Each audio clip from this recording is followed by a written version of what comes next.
Tai yra Samsung Galaxy S24 Plus kameros testas. Rašoma 8K 30 kadrų per sekundę kokybė.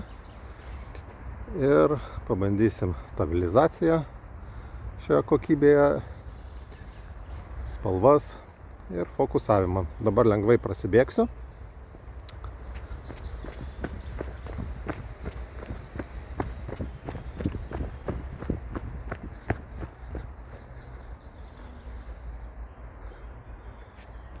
Taip, pabandom zoomą. Prisizoominti galima 5 kartus.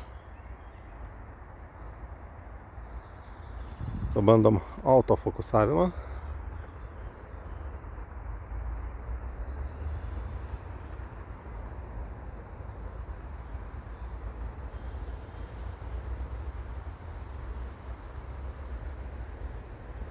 Fokusavimas dirba be klaidų.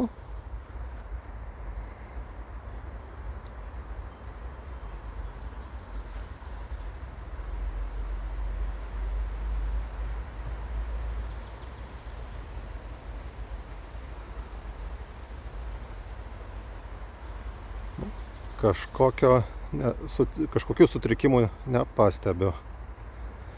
Reikės pažiūrėti dar didesnėme ekrane.